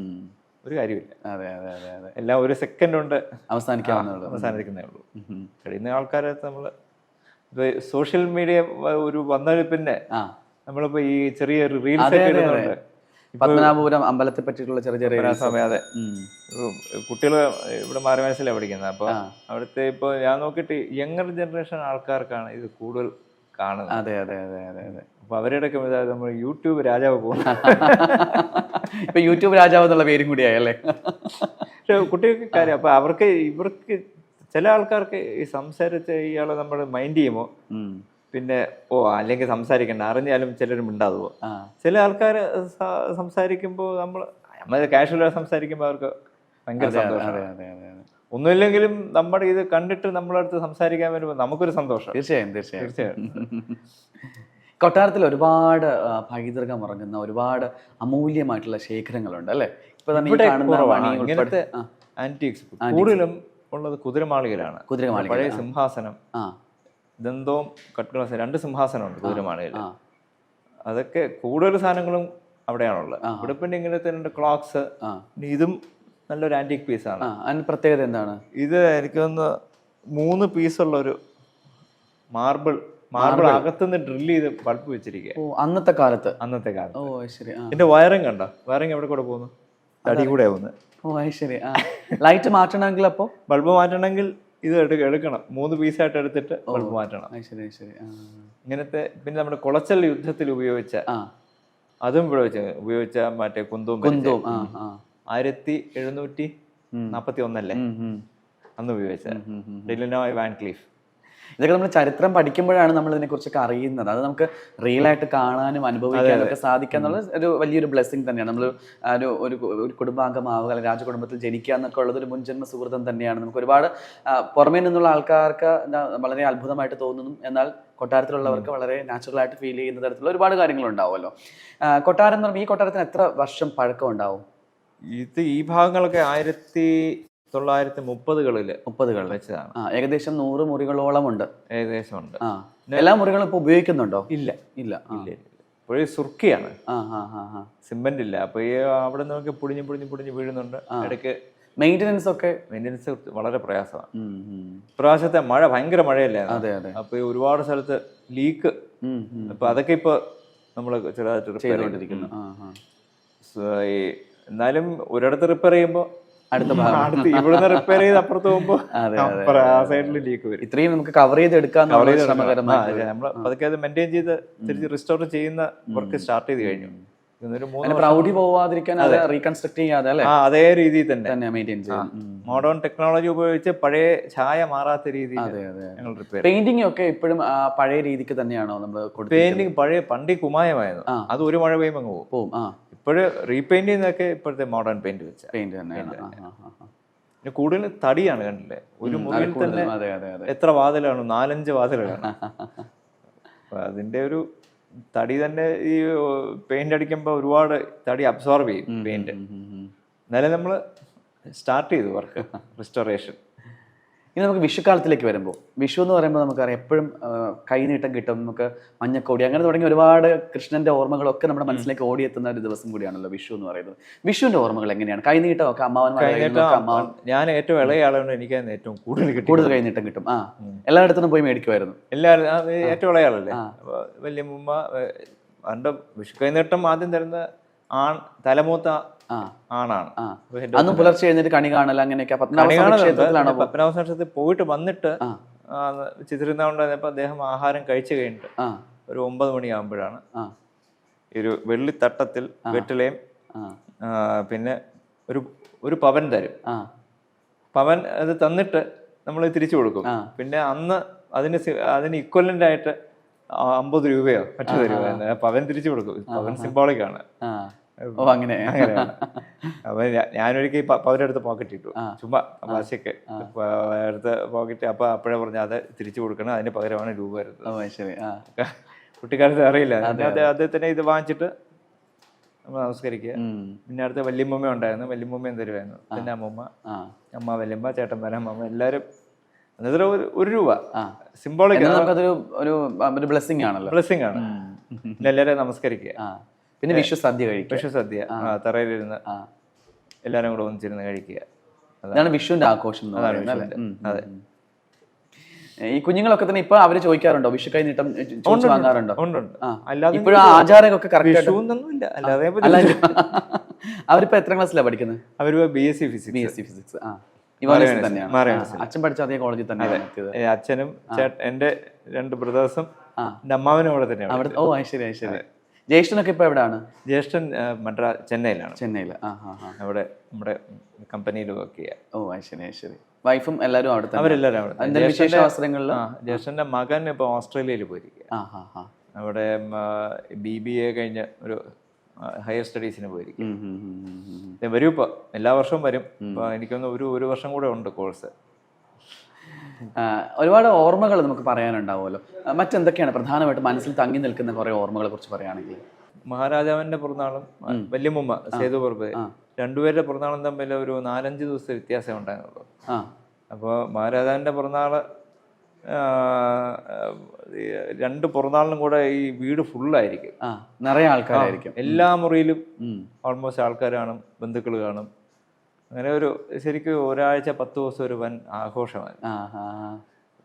കസിൻസൊക്കെ വരികയും, അന്ന് കാറില്ല, സൈക്കിളാണ്. വൈകിട്ട് ഒരു 4:30 മണി തൊട്ട് ഏകദേശം ഒരു 6 മണി വരെ ഇതിനകത്ത് ഫുൾ ഒരു 10-100 ഏക്കർ ഉണ്ടായിരുന്നു സൈക്കിൾ ചവിട്ടില്ല ഞങ്ങൾ എല്ലാവരും കൂടെ. പിന്നെ രാത്രിയിൽ അന്ന് എല്ലാവരും ഒന്നിച്ച് ആഹാരം, ഇത്രയും പേര് ഒരു മുറി പോരാ, 2-3 മുറിയിൽ ഇങ്ങനെ എല്ലാവരും തറയിലിരുന്ന് ആഹാരം കഴിച്ചോണ്ടിരുന്നത്. അതൊരു അന്ന് ഇപ്പോഴൊക്കെ ആകുമ്പോ വിഷുവിനും ഓണത്തിനും ഒക്കെ ആൾക്കാരില്ലാത്തോണ്ടേ വളരെ ആൾക്കാരാണ്. കിളിമാനൂർ കൊട്ടാരമായിട്ടുള്ള ഒരു ബന്ധത്തെ കുറിച്ച് പറയുന്നു. കിളിമാനൂർ രാജാരവിവർമ്മ അദ്ദേഹം കിളിമാനൂരാണ്. എൻ്റെ വല്യമ്മയുടെ അമ്മാവനായിട്ട് വരുന്ന കേട്ടിട്ടുള്ള, അങ്ങനെ ഡിസ്റ്റന്റ് റിലേഷൻ കിളിമാനൂർ. പിന്നെ എൻ്റെ വൈഫിന്റെ അച്ഛൻ കിളിമാനൂർ എന്നാണ്. ശരി. ഇപ്പൊ കിളിമാനൂർ കൊട്ടാരമായിട്ട് ബന്ധമുണ്ട് എപ്പോഴും? ബന്ധം എന്ന് വെച്ചാൽ ഇങ്ങനെ പറഞ്ഞു ഇങ്ങനത്തെ ബന്ധമുണ്ട്. രാജരവിവർമ്മ വരച്ച ഛായാചിത്രങ്ങൾ, എണ്ണ ഛായാചിത്രങ്ങളൊക്കെ തന്നെ ഇവിടെ ഉണ്ടല്ലോ. ഒറിജിനൽ ഉണ്ട്. There comes Papa. ഇവിടെ അത് അമൂല്യ നിധിയായിട്ട് സൂക്ഷിച്ചിട്ടുണ്ട് അല്ലേ? സൂക്ഷിച്ചിട്ടുണ്ട്. ചിത്ര തിരുനാൾ മഹാരാജനെ കുറിച്ച് പറയുകയാണെന്നുണ്ടെങ്കിൽ തിരുനാൾ മഹാരാജ ഇത് അദ്ദേഹത്തിന്റെ പടമാണ്. ഇത് കൃഷ്ണസ്വാമി എന്ന് പറഞ്ഞ ആള് വരച്ച. അദ്ദേഹത്തിന്റെ ഓർമ്മകൾ. അദ്ദേഹം ഞാൻ ഡിഗ്രിക്ക് പഠിക്കുന്ന അദ്ദേഹം ആണ് നിങ്ങുന്നത്. ഡിഗ്രി പഠിക്കുമ്പോൾ ഈ കൊട്ടാരത്തിൽ തന്നെ ആയിരുന്നു അദ്ദേഹം. അവസാനം ഒരു സ്ട്രോക്ക് വന്നു. അപ്പൊ അങ്ങനെ. എത്ര വയസ്സിലായിരുന്നു അത്? 77 തോന്നുന്നു അദ്ദേഹത്തിന്. അപ്പൊ അവിവാഹിതനായിരുന്നു. അങ്ങനെ ശ്രീത്രയെ കൊണ്ടുപോയി. പിന്നെ തിരിച്ചൊരു റിക്കവറി ഇല്ലായിരുന്നു. അപ്പൊ ഇദ്ദേഹത്തിന് അസുഖം വന്നപ്പോ ഞാൻ ഇവിടെ ഇല്ല, ബോംബെയിലായിരുന്നു. ബോംബെയിൽ നിന്ന് തിരിച്ച് വന്നപ്പോഴത്തേക്ക് അദ്ദേഹത്തെ നമുക്ക് സ്വന്തക്കാരിങ്ങനെ വേറെ മാസ്ക് ഒക്കെ വെച്ച് സംസാരിക്കാൻ വയ്യാതെ. അപ്പോൾ ഡോക്ടർ പറഞ്ഞു ഇദ്ദേഹത്തിന് ഓർമ്മയുണ്ടോ ഇല്ലെന്ന്. പക്ഷെ ഞാൻ അസുഖം വന്ന് പോയപ്പോൾ അദ്ദേഹത്തിന് ഹോസ്പിറ്റലിൽ പോയി കണ്ടില്ല, ബാക്കി എല്ലാവരും കണ്ടു. അപ്പോൾ എൻ്റെ അടുത്ത് പോയി വിളിക്കാൻ പറഞ്ഞു, ഞാൻ ഇങ്ങനെ വന്നു, ബോംബെയിൽ നിന്ന് വന്നു എന്നൊക്കെ പറഞ്ഞു. വലിയ വാത്സല്യമായിരുന്നു. അപ്പോൾ എനിക്ക് തോന്നുന്നു വലത്തേ കൈയാന്ന്. വലത്തേ കൈയിൽ ഞാൻ എൻ്റെ കൈ വെച്ചിട്ട് ഞാൻ എത്തി, ബോംബെയിൽ നിന്ന് എത്തി, മനസ്സിലായോ എന്ന് ചോദിച്ചു. അപ്പോൾ 3 പ്രാവശ്യം കൈ ഇങ്ങനെ ഞെക്കി. പിന്നെ സംസാരിച്ചിട്ടില്ല. ശരി. അങ്ങനെ അങ്ങനെ പോയത് 77-ാണെന്നാണ്. സുന്ദരി ചെല്ലമ്മയായിട്ട് ചേർത്ത് നമ്മൾ ഒരുപാട് കഥകളൊക്കെ കേട്ടു. ഞാൻ അവരെ കണ്ടിട്ടുണ്ട്. പത്മനാഭപുരം അമ്പലത്തില്, പത്മനാഭ അമ്പലത്തിൽ പോകുമ്പോൾ ഇവര് അമ്മൻകോവിലുണ്ടല്ലോ, അമ്മൻകോവിലിന്റെ അവിടെ ഇവര് ഈ ഭവാനക്കെട്ടൊക്കെ ആയിട്ട് വരാറുണ്ട്. അവിടെ നിൽക്കും. ചിലർ പറയാറുണ്ട് കെട്ടുകഥയായിരുന്നു എന്നൊക്കെ പറയാറുണ്ട്. ഞാൻ കണ്ടിട്ടുണ്ട്. പക്ഷെ ഈ കഥ പ്രണയിച്ചിരുന്നു എന്നുള്ളത് അതിപ്പോ കഥയാണല്ലോ അല്ല. അതെ അതെ അതെ അതെ. അപ്പോഴും അവരെ പക്ഷേ ആഭരണമൊക്കെ ഇങ്ങനെ ഇട്ടിട്ട് തമ്പുരാന്റെ വണ്ടി പോകുമ്പോ ഇങ്ങനെ തൊഴും, ഞങ്ങളെ പോകുമ്പോ ഇങ്ങനെ ടാറ്റയൊക്കെ പറയും. ഒരിക്കൽ അവരെ ഇവിടെ ഗേറ്റിൽ വന്നിട്ടുണ്ട് ഭവാനക്കെട്ടൊക്കെ ആയിട്ട്. അപ്പൊ ഞാൻ ഒരു ഗേറ്റിന്റെ അവിടെ വെച്ച് കണ്ട്. അപ്പൊ ഞാൻ എനിക്കൊന്ന് അന്ന് സംസാരിക്കുകയും ചെയ്തു, പറയണം ഞാൻ ഇവിടെ ഗേറ്റിൽ വന്നിട്ട് പോയി എന്നൊക്കെ പറയണം. ഈ ഭവാനക്കെട്ടൊക്കെ ഇങ്ങനെ നടക്കും. ഞാൻ സ്ഥിരം എനിക്കൊന്ന് അവര് അവസാന കാലം വരെ ഈ അമ്മൻകോവിലിന്റെ അവിടെ ആയിരുന്നു താമസം. തിണ്ണയിൽ കിടന്നും. ശരിക്കും പണ്ട് സ്കൂൾ ടീച്ചർ പോയിട്ടായിരുന്നു. അതെ അതെ അതെ അതെ അതെ. അതിസുന്ദരനായ ഒരു രാജാവ് കൂടിയായിരുന്നു അല്ലേ ചിത്ര തിരുനാൾ. അതുപോലെ തന്നെ മറ്റു കാര്യങ്ങൾ പറയുമ്പോൾ ചിത്ര തിരുനാൾ മാത്രമല്ല, ഉത്രാടം തിരുനാൾ മഹാരാജനെ കുറിച്ച് പറയുമ്പോൾ ഒരുപാട് ഓർമ്മകൾ. ഫോട്ടോഗ്രാഫിയില് ഒരുപാട് ഫോട്ടോസ് എടുത്തിട്ടുണ്ട്. അന്നൊക്കെ ചെറിയ ഹെലികോപ്റ്ററിലോ മറ്റോ പോയിട്ട് ക്ഷേത്രത്തിന്റെ പടമൊക്കെ എടുത്തിട്ടുണ്ട്. പത്മനാഭസ്വാമി ക്ഷേത്രത്തിന്റെ ഏരിയൽ വ്യൂ. അതൊക്കെ ഇപ്പൊ ചിത്രാലയം മ്യൂസിയത്തിൽ വെച്ചിട്ടുണ്ട്. ശരി. അദ്ദേഹത്തിന് നിറഞ്ഞ വാത്സല്യമായിരുന്നു. അദ്ദേഹത്തിന്റെ കുതിരയെ ഭയങ്കര ഇഷ്ടം. കുതിര സവാരി തമ്പുരാൻ ചെയ്യാറുണ്ടോ? ഇല്ല, ചെയ്തിട്ടുമില്ല. പേടിയാണോ? പോയിട്ടുണ്ട്. ഞാനൊരിക്കൽ കേദാർനാഥിൽ പോയപ്പോഴ് കയറി, കുതിരയുടെ മുകളിൽ കയറി. അവര് പറഞ്ഞു കുതിരയിലാണെങ്കിൽ 3 മണിക്കൂർ, നടന്നാകുമ്പോ 4.5 മണിക്കൂർ. ഇത്രയും ഒരു 10-14 അടി പൊക്കം നടക്കണ്ട കുതിരപ്പുറത്ത് പോകാന്ന്. ഒരു മണിക്കൂർ കുതിരയെ പോയപ്പോ എനിക്ക് ശരിയായില്ല. ഒന്നാമത് തണുപ്പ്, -5 ഡിഗ്രി, ക്യാമറയും ഷോളും ഒക്കെ ഉണ്ടായിരുന്നു. ഇരിക്കുന്നതിനൊരു ബുദ്ധിമുട്ട്. പിന്നെ ക്യാമറയ്ക്ക് കയ്യിൽ നിന്ന് താഴെ വീണു, കൈ മരവിച്ചു പോയി. തണുപ്പ് കാരണം ഞാൻ കുതിരയിൽ നിന്ന് ഇറങ്ങി. അപ്പൊ ഈ കുതിരക്കാരൻ പറഞ്ഞു അത് പറ്റില്ല, കുതിരയ്ക്ക് പൈസ കൊടുക്കും. ഞാൻ കുതിരയ്ക്ക് പൈസ കുതിര പുറകെ നടക്കട്ടെ, ഞാനും നടക്കാന്ന് പറഞ്ഞു. പിന്നെ കുതിരയുടെ കൂടെ ഞാനും നടന്നു. കുതിര വെയിറ്റ് ചെയ്തു. തിരിച്ചു വന്നപ്പോ കുതിര പുറകെ നിന്ന് വരികയും ചെയ്തു. ഞാൻ അങ്ങോട്ടും കൊണ്ട് പിന്നെ നടന്നു. കുതിരപ്പുറത്ത് അത്ര കംഫർട്ടായില്ല. അതിന്റെ പകരം ഡ്രൈവിംഗ് ആണ് കുറച്ചുകൂടെ ഒരു. ഇപ്പൊ ഏത് കാറാണ് യൂസ് ചെയ്യുന്നത്? ഇപ്പോഴൊരു പജേറോ സ്പോർട്ട് ഞാൻ സ്വന്തമായിട്ട് ഉപയോഗിക്കുന്നത്. ശരി. ഇവിടെ പൂർവികരുടെ സമ്പത്തായിട്ട് കിട്ടിയ ഒരുപാട് കാറുകളുണ്ടല്ലോ. അച്ഛന്റെ അമ്മയുടെ വിവാഹത്തിന് കിട്ടിയ അംബാസഡർ ഉണ്ട്. അതിപ്പോഴും വർക്കിംഗ് ഓടുന്നുണ്ട്. ഇടയ്ക്ക് ഓടിക്കാറുണ്ടോ? ഓടിക്കാറുണ്ട്. ഞാൻ ഇടയ്ക്ക് അമ്പലത്തിൽ കൊണ്ടുപോകാറുണ്ട്. ശരി. അതൊരു AC ഒക്കെ ഉണ്ട്. ഇപ്പോഴും വലിയ കുഴപ്പമില്ലാതെ കണ്ടീഷനാണ് ഇപ്പോഴും. പിന്നെ ഞാൻ ഡ്രൈവിംഗ് പഠിച്ച വണ്ടി അത് ഇത്തിരി കംപ്ലൈന്റ് ആയി, വോക്സ് വാഗൺ ബീറ്റിൽ. ശരി. അതിപ്പോ രജിസ്ട്രേഷന് കൊടുത്തിരിക്കുക. ഈ വണ്ടികളെല്ലാം തന്നെ സൂക്ഷിക്കും അല്ലേ? പഴയ വണ്ടികളൊക്കെ തന്നെ കൊടുക്കാതെ അത് പൈതൃക സ്വത്ത് പോലെ സൂക്ഷിക്കുന്നുണ്ട്. കഴിയുന്നതും കൊടുത്താൽ പിന്നെ കിട്ടില്ല ഇതുപോലത്തെ ഒരു സാധനം. അപ്പൊ റിപ്പയർ ചെയ്യാൻ പറ്റുന്നതാണെങ്കിൽ നമ്മള് റിപ്പയർ ചെയ്ത് വെച്ച് ഓടിച്ച് പോവുക. എനിക്കിപ്പോ ലേറ്റസ്റ്റ് ആയിട്ട് വാങ്ങിച്ച ഒരു EV വാങ്ങിച്ചു, കുട്ടികളെ കോളേജിൽ വിടാൻ വേണ്ടി. ഇലക്ട്രിക് കാർ, ടാറ്റയുടെ. ഇപ്പൊ ശരിക്കും പറയുകയാണെങ്കിൽ ഇലക്ട്രിക് ഉണ്ട്, ഡീസൽ ഉണ്ട്, പെട്രോളും ഉണ്ട്. മൂന്നും ഉണ്ട്. അതുപോലെ മറ്റ് ഹോബീസിനെ കുറിച്ച് പറഞ്ഞു. ഇപ്പൊ കുറച്ച് ഗോശാല ഉണ്ടെന്ന് പറഞ്ഞു, പശുക്കളുണ്ടെന്ന് പറഞ്ഞു. കൃഷി എന്തെങ്കിലും ചെയ്യാറുണ്ടോ? കൃഷി ഇടയ്ക്ക് കുറച്ച് ചെയ്തിട്ടുണ്ട്. അതിലിപ്പോ ഇപ്പോഴേ മഴ ഇപ്പൊ വെള്ളം ശേലം കുറഞ്ഞുകൊണ്ട് ഇപ്പൊ നിർത്തി വെച്ചിരിക്കുക. അല്ലെങ്കിൽ തക്കാളി അതൊക്കെ നട്ടിട്ടുണ്ട്, കിട്ടിയിട്ടുണ്ട്. തക്കാളിക്ക് വില കൂടിയപ്പോ നട്ടു, വില കുറഞ്ഞപ്പോ വിളവെടുത്തു. അത് അബദ്ധം പറ്റിയല്ലേ? തക്കാളി വെള്ളരിക്ക അങ്ങനെ വലിയ കുഴപ്പമില്ലാത്ത സാധനങ്ങളൊക്കെ ഇവിടെ നമ്മൾ നോക്കാറുണ്ട്. മുളക്, വെണ്ടയ്ക്ക, കത്തിരിക്ക. നമ്മുടെ കൊട്ടാരത്തിന് നിങ്ങൾക്ക് ആവശ്യമുള്ളതൊക്കെ കൃഷി ചെയ്യുന്ന കൃഷി ചെയ്താൽ കിട്ടും.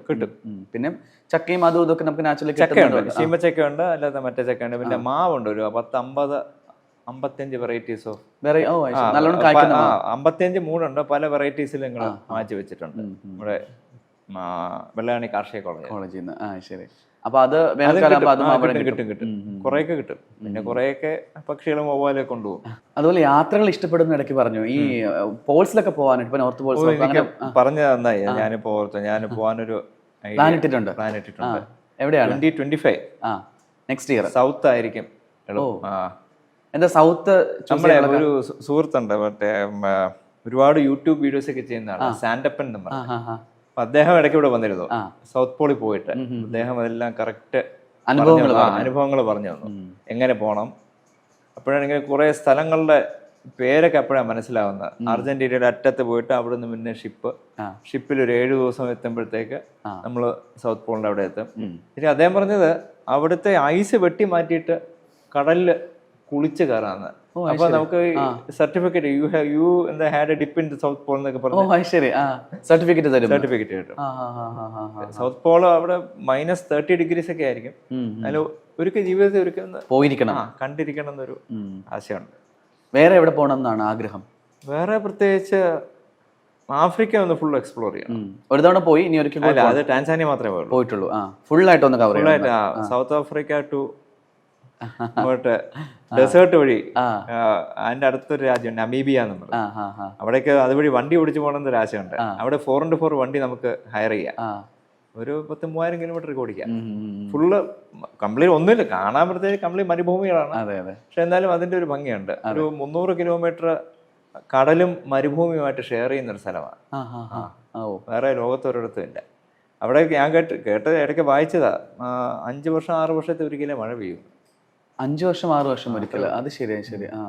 പിന്നെ അവിടെ ഉണ്ട് ഈ ആനകളൊക്കെ ഉണ്ട്. അപ്പൊ ആനകളുടെ കാലിന് വിസ്തീർണം കൂടുതല.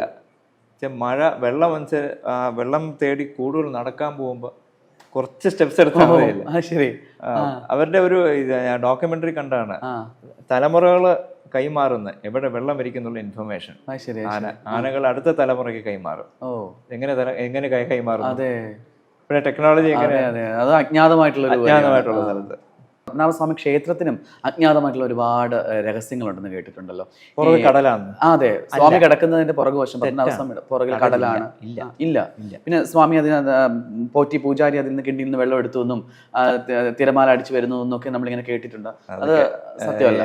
ഒരിക്കൽ ശ്രീകോവിലിന്റെ വിഗ്രഹങ്ങള് അറ്റകുറ്റപ്പണികൾക്ക് വേണ്ടി പൂജാരിയും ഇവരെല്ലാവരും എമർജൻസി ലാമ്പ് വെച്ചിട്ട് അവര് അകത്ത് എവിടെയൊക്കെ പണിയുണ്ടോ നോക്കാൻ പോയി. അപ്പൊ ഞാൻ ഇതേ ചോദ്യം ചോദിച്ചു, തിരുവേനി പുറകെ കടലുണ്ടോ? കടലോ? അദ്ദേഹം വിഗ്രഹത്തിന്റെ ഇടത്തെ കാല് നമുക്ക് ഫുള്ള് പ്രദക്ഷിണം വെക്കാക്കൂല, ഇടത്തെ കാലം ഭിത്തിയുമായിട്ട് ചേർന്നായിരിക്കുന്നത്. അപ്പൊ ഈ നടന്ന ഈ മുട്ടുവരെ പോകാം, പിന്നെ തിരിച്ച് കറങ്ങി പാദം വഴി വരണം. വേറെ ഒന്നുമില്ല, തിട്ട തന്നെയാണ് പുറകില്. പിന്നെ മെലിഞ്ഞവർക്കേ പോകാൻ വെക്കൂ, വണ്ണമുള്ളവർക്ക് പോകാൻ. ഭഗവാന്റെ പാദത്തിന്റെ അവിടെ ഇങ്ങനെ ചെവി വെച്ചാൽ ഇങ്ങനെ ഒരു മുഴക്കം കേൾക്കാം. വിഗ്രഹം മുഴുവനായും സാളഗ്രാമമാണ്. സാളഗ്രാമം അടിയില് കടു ശർക്കര 12,008 സാളഗ്രാമം. നേപ്പാൾ ഗണ്ഡകേന്ദ്രത്തിൽ നിന്ന് കൊണ്ടുവന്നല്ലേ. അത് അന്നത്തെ കാലത്ത് എങ്ങനെ സാധ്യമായി എന്നുള്ളത്. അതുപോലെ ചിത്രപ്പണികളൊക്കെ തന്നെയും കൊത്തുപണികളൊക്കെ ഒരുപാടുണ്ട്. പിന്നെ ഒറ്റക്കൽ മണ്ഡപത്തിന്റെ നേരെ മുകളിൽ നോക്കുകയാണെങ്കിൽ അഷ്ടദിക്പാലരുണ്ട് കൊത്തിവെച്ചിട്ടുണ്ട് തടിയിൽ. നല്ല ഭംഗിയുണ്ട് കാണാൻ. പെട്ടെന്ന് ആരും ശ്രദ്ധിക്കൂല, എല്ലാവരും നേരെ മേപ്പോട്ട് നോക്കൂല. അഷ്ടദിക്പാലരുണ്ട്. അതുപോലെ സൂര്യൻ വരുന്ന അല്ലെ നാഴിക പോലെ ഓരോ ഇക്വിനോക്സ് വർഷത്തിൽ 2 പ്രാവശ്യം. ഞാൻ കഴിഞ്ഞ മുമ്പിലത്തെ പ്രാവശ്യം കോട്ടയുടെ മുകളിൽ നിന്ന് ഫോട്ടോ എടുത്തു.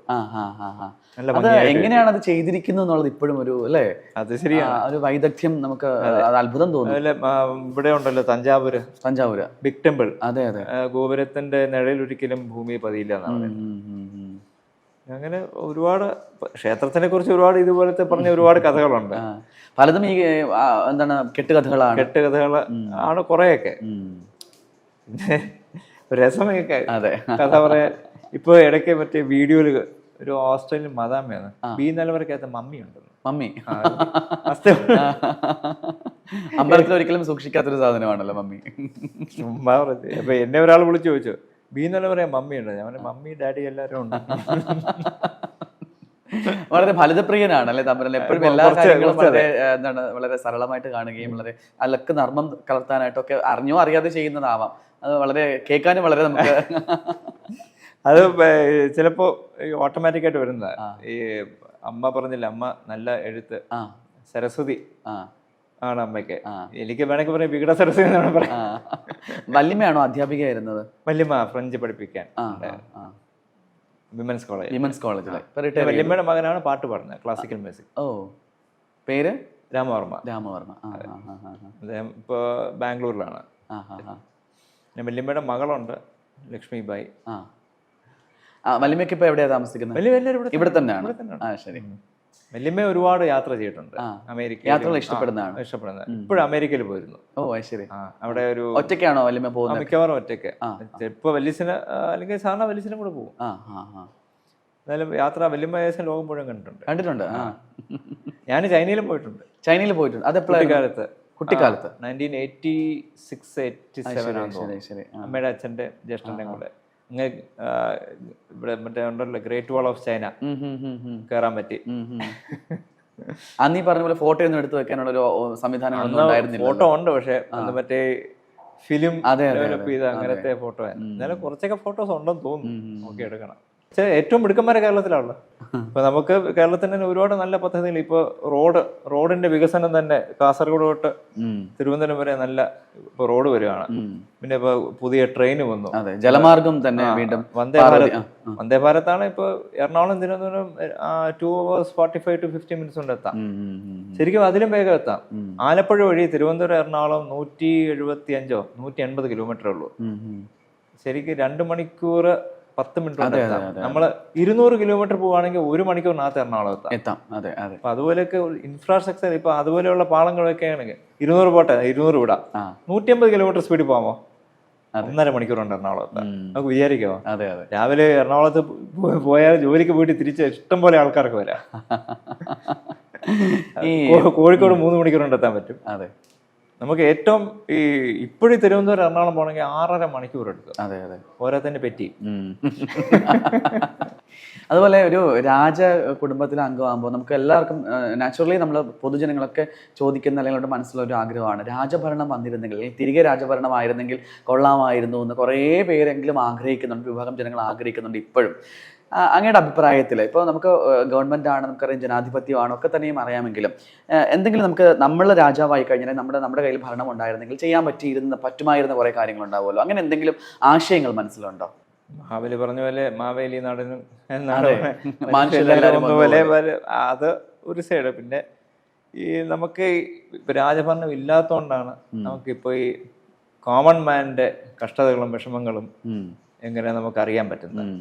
കഴിയുന്നതും ആൾക്കാർക്കൊരു വിഷമമോ, ഇപ്പൊ ഏറ്റവും നമുക്ക് അത്യാവശ്യം ഭക്ഷണം, വിദ്യാഭ്യാസം, പാർപ്പിടം, ഇത് മൂന്നും നമുക്ക് രാജ്യം എത്ര ഉണ്ടായിരുന്നു ആ രാജ്യത്തുള്ള എല്ലാവർക്കും നമുക്കത് എത്തിച്ചു കൊടുക്കണം. പിന്നെ ഉന്നത വിദ്യാഭ്യാസങ്ങൾ പണ്ട് കേട്ടിട്ടില്ലേ, ഐൻസ്റ്റീനെ ട്രാവൻകൂർ യൂണിവേഴ്സിറ്റിയിൽ ചാൻസലറായിട്ട് വിളിച്ചിട്ടുണ്ടെന്ന് 1936 മറ്റോ. അപ്പൊ അതുപോലെ നല്ല നല്ല ആൾക്കാരെ കൊണ്ടുവന്ന് കുറച്ചുകൂടി വിഷൻ നമ്മുടെ രാജ്യം വൈഡാക്കണം. അപ്പൊ അങ്ങനെ ഒരു രാജാവായിരുന്നെങ്കിൽ എന്തൊക്കെ കാര്യങ്ങളായിരിക്കും ആദ്യമായിട്ട് ബേസിക് ആയിട്ട് ചെയ്യാൻ മനസ്സിലുണ്ടാവുന്നത്? അല്ലെങ്കിൽ നമുക്ക് ചിന്തിച്ചിട്ടുണ്ടാവും ഞാനൊരു രാജാവായിരുന്നെങ്കിൽ ഇന്ന കാര്യങ്ങളൊക്കെ ചെയ്താൽ നന്നായിരിക്കും എന്ന് തോന്നിയിട്ടുള്ള ഇംപ്ലിമെന്റ് ചെയ്താൽ? ഞാൻ ഇവിടെ ഒരു കോളേജിൽ പോയി. അപ്പൊ ഇവർ ഇതേപോലെ ചോദ്യം ചോദിച്ചു, രാജാവായിരുന്നെങ്കിൽ. ഞാൻ പറഞ്ഞു നിങ്ങൾ എല്ലാവരും നല്ല മാർക്ക് വെച്ച് പാസ്സാക്കുക. പക്ഷെ ആയിരുന്നെങ്കിൽ നമുക്കിപ്പോ ജനങ്ങളുടെ ഹിതം മനസ്സിലാക്കിയിട്ട് നല്ലൊരു ഭരണം കാഴ്ചവെക്കണം. ഇപ്പോൾ രാജഭരണമല്ല ഇതായിരുന്നെങ്കിൽ എന്ന് പറയുന്ന ഒരു ഹൈപ്പോത്തറ്റിക്കൽ ക്വസ്റ്റ്യനാണ്.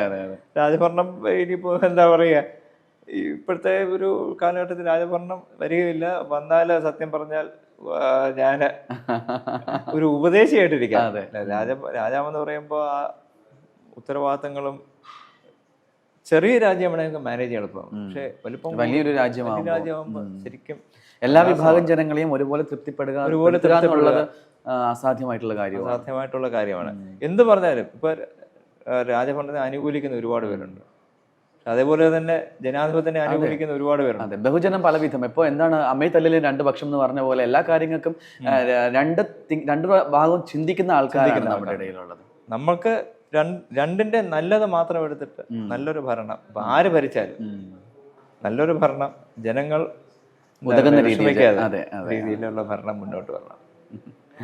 പിന്നെ നമ്മുടെ നാടിന്റെ വികസനമാണ് ഏറ്റവും വികസനം എന്ന് പറയുന്നത് ടൈം ഡിലേ വരാതെയുള്ള വികസനം വരണം.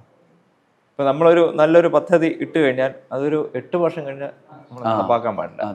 ഇട്ട് കഴിഞ്ഞാൽ നമ്മൾ സമയബന്ധിതമായിട്ട് എന്തായാലും എല്ലാം കഴിഞ്ഞ ഒരു കാര്യം നടത്താൻ തീരുമാനിച്ചു, പിന്നെ അതിനെ താമസിപ്പിക്കാൻ അതാണ് കേരളം അതിൽ ശകലം പുറകോട്ടാണ്. ഈ ഇംപ്ലിമെന്റേഷൻ വരുന്നുണ്ട്, ഇപ്പൊ സ്പീഡായി വരുന്നുണ്ട്. പക്ഷെ ബാക്കിയുള്ള സ്ഥലങ്ങൾക്ക് ഇപ്പോ തമിഴ്നാടൊക്കെ പോയി കാണണം. റോഡാ തമിഴ്നാട്, മഹാരാഷ്ട്ര, ബാംഗ്ലൂർ, കർണാടക, ബാക്കിയുള്ളവർക്ക് ഇപ്പൊ ബോംബെ, ഡൽഹി വന്നില്ല റോഡ് 8 വരി പാത. അതുപോലെ കേരളത്തില് ഇത്രയും ബുദ്ധിമാന്മാരിരിക്കുന്ന സ്ഥലത്ത് നമ്മളും ഡെവലപ്മെന്റിന് മുന്നോട്ട് തന്നെ വരണം. തീർച്ചയായും ഇവിടെ ഒരുപാട് ഇപ്പൊ എന്താ info parks, apparel parks, KINFRA, അതുപോലെ സർക്കാരിന്റെ ഒരുപാട് നല്ല നല്ല കാര്യങ്ങളുണ്ട്. ഇപ്പോഴും എനിക്കൊന്ന് ഇപ്പൊ അടുത്ത AI ആണ് ഇപ്പൊ ഇനിയും വരുന്നത്. അതെ, ആർട്ടിഫിഷ്യൽ ഇന്റലിജൻസ് പേര് തന്നെ ആർട്ടിഫിഷ്യൽ. സിനിമയൊക്കെ കാണാറുണ്ടോ തമ്പുരാൻ? ഞാൻ കാണാറുണ്ട്. ഇപ്പൊ തിയേറ്ററിൽ എല്ലാ ലാംഗ്വേജും കാണാറുണ്ടോ? ഇല്ല, കൂടുതൽ മലയാളമാണ് കാണുന്നത്. ഇഷ്ടപ്പെട്ട നടനൊക്കെ എല്ലാവരും ഇഷ്ടമാണ്. മമ്മൂട്ടി, ലാലേട്ടൻ, പഴയ നമ്മുടെ കാലഘട്ടത്തിലെ ഹീറോസ് അവരായിരുന്നു. ഇന്നിപ്പോഴും കാണും, എല്ലാം കാണും. നമ്മുടെ പൃഥ്വിരാജിന്റെ മൂവീസ് കാണാറുണ്ട്. ഇപ്പൊ നേരെ വന്നിട്ടുണ്ട്, ഇപ്പൊ അതൊന്ന് കാണാൻ നല്ല സിനിമയാന്ന് കേട്ടിട്ടുണ്ട്. സിനിമ ഇപ്പൊ തിയേറ്ററിൽ പോക്ക് കുറവാണ്. കോവിഡ് വന്നപ്പോ ഞാൻ പറഞ്ഞില്ലേ, ഇപ്പൊ തിയേറ്ററിൽ പോകാൻ ഒരു മടിയില്ല. പിന്നെ കുട്ടികൾക്ക് അങ്ങനെ സിനിമയ്ക്ക് വലിയ താല്പര്യമില്ല. വിനോദം ഈ പറഞ്ഞ പോലെ ഫോട്ടോഗ്രാഫി അല്ലാതെ വേറെ എന്താണ് വിനോദമായിട്ടും? സ്പോർട്സ് മെയിൻ അതൊക്കെ തന്നെയാണ് അല്ലേ? അതെ. ഇപ്പോഴും പ്രാക്ടീസ് ചെയ്യാറുണ്ട്? ഉണ്ട്. കറക്റ്റ് ഡയറ്റ് കൺട്രോളാണ്. പിന്നെ ഇത്രയും നാളായിട്ടുള്ള ജീവിതത്തിൽ എനിക്ക് വന്ന് അടിഞ്ഞിട്ടുള്ള അല്പം കൊളസ്ട്രോൾ ആണ്. ഈ പശുപാല് കുടിക്കുന്നതുകൊണ്ടാണ് ഡോക്ടർ പറഞ്ഞത്. മരുന്നൊന്നും കഴിക്കുന്നില്ല. വ്യായാമം ഉള്ളതുകൊണ്ട് നടക്കാൻ പോകും. രാവിലെ നടപ്പ് കുറവാണ്. വൈകുന്നേരം സൈക്ലിങ്, പിന്നെ കുറച്ച് PT ഉണ്ട്. PT ചെയ്യും. പിന്നെ സമയം കിട്ടുകയാണെങ്കിൽ ഒരു 4 ഗെയിം കളിക്കും. പിന്നെ ഈ പറഞ്ഞ പോലെ തിരക്കാണല്ലോ എല്ലാം. ഇനോഗ്രേഷൻ, പല ചടങ്ങുകൾക്ക് ഒരു ഭാഗമാകാൻ സാധിക്കും. ഞാൻ കൂടുതൽ അമ്പലങ്ങളുടെ പ്രോഗ്രാംസിനാണ് പോകുന്നത്. ഒന്ന് പോവാത്ത ക്ഷേത്രങ്ങളായിരിക്കും, അവിടെ പോയി ഭഗവാനെ കൂടെ തൊഴുക. ഈ പൈങ്കുനോത്സവത്തിന് ഉടവാൾ എടുക്കുന്നത് മൂലം തിരുനാൾ അദ്ദേഹമാണ് ഹെഡ് ഓഫ് ദി ഫാമിലി. അദ്ദേഹത്തിന്റെ സൈഡിൽ ചേട്ടൻ കാണും, പിന്നെ അടുത്ത വല്യമ്മയുടെ മകൻ, അതിന്റെ പുറകെ ഞാൻ. ഭാവിയിൽ ഉടവാൾ എടുക്കേണ്ട ഒരു കർമ്മം ഭാവിയില് ഞാൻ ഹെഡ് ഓഫ് ദി ഫാമിലി ആവുകയാണെങ്കിൽ എടുക്കാം. ഒരുപാട് കാര്യങ്ങൾ നമുക്ക് ഒരു അവസരത്തിൽ സംസാരിക്കാൻ പറ്റി. ഒരുപാട് സന്തോഷം. ഇത്രയും സമയം പ്രേക്ഷകരുമായിട്ട് ഒരുപാട് കാര്യങ്ങൾ നമുക്ക് വളരെ നർമ്മ സംഭാഷണമായിരുന്നു. എപ്പോഴും നമുക്ക് കേൾക്കാൻ ആഗ്രഹമുള്ള, അല്ലെങ്കിൽ ജനങ്ങളുടെ ഇടയിൽ നിന്നുകൊണ്ട് സാധാരണക്കാരൊരാളായി സംസാരിച്ചു. ഒരുപാട് സന്തോഷം അറിയിക്കുകയാണ്. ജീവിതത്തിൽ ഒരുപാട് സൗഭാഗ്യങ്ങളും നന്മയും ഒക്കെ ഭഗവാൻ ആവോളം തരട്ടെ. പത്മനാഭദാസന്മാരായതുകൊണ്ട് തന്നെ നമുക്കറിയാം എപ്പോഴും ഭഗവാന്റെ അനുഗ്രഹം കൂടെ ഉണ്ടാവട്ടെ, ജനങ്ങൾക്കും അതുപോലെ എല്ലാ ഭാഗ്യങ്ങളും ഉണ്ടാവട്ടെ എന്ന് ആത്മാർത്ഥമായിട്ട് പ്രാർത്ഥിക്കുന്നു, ആശംസിക്കുന്നു. Thank you so much. നമസ്കാരം. ഈ കാണുന്ന അംബാസഡർ കാറാണ് ആദിത്യവർമ്മ തമ്പുരാൻ്റെ അച്ഛൻ്റെയും അമ്മയുടെയും വിവാഹത്തിന് അമ്മയ്ക്ക് സമ്മാനമായി കൊടുത്ത കാറാണ് ഈ കാണുന്ന അംബാസഡർ കാറ്. അപ്പോൾ ഇത്രയും മനോഹരമായ കാർ ഇപ്പോഴും ആ ഒരു എന്താ പറയുക ഒരു മാറ്റവും വരുത്താതെ സൂക്ഷിക്കുന്നു എന്നുള്ളതും എടുത്തു പറയേണ്ട ഒരു കാര്യം തന്നെയാണ്. ഒരുപാട് സന്തോഷം. ഈ എന്താണ് പഴമയുടെ പ്രൗഢി വിളിച്ചോതുന്ന പല കാര്യങ്ങളും കാണാൻ കഴിയുക, തൊട്ട് അനുഭവിച്ചറിയാൻ സാധിക്കുക, ഇതൊക്കെ ഒരു വല്ലാത്തൊരു അനുഭവം തന്നെയാണ് അല്ലേ. ഏതായാലും ഇന്നത്തെ മായക്കാഴ്ചകളുടെ ഈ അധ്യായം ഇവിടെ പൂർണ്ണമാവുകയാണ്. ആദിത്യവർമ്മ തമ്പുരാൻ്റെ കൊട്ടാര വിശേഷങ്ങളും അദ്ദേഹത്തിൻ്റെ യാത്രകളെക്കുറിച്ചും അദ്ദേഹം നടത്തിയിട്ടുള്ള ഫോട്ടോഗ്രാഫിയെക്കുറിച്ചൊക്കെ നമ്മൾ ഒരുപാട് കാര്യങ്ങൾ മനസ്സിലാക്കി. അപ്പോൾ ഇനി മറ്റൊരു വലിയ വിശേഷവുമായി ഞങ്ങൾ കണ്ടുമുട്ടും. അതുവരേക്കും മായക്കാഴ്ചകൾ കാണാൻ മറക്കരുത്. എല്ലാ പ്രിയ കൂട്ടുകാർക്കും ഒരിക്കൽ കൂടി ഹൃദയം നിറഞ്ഞ നന്ദി, നമസ്കാരം.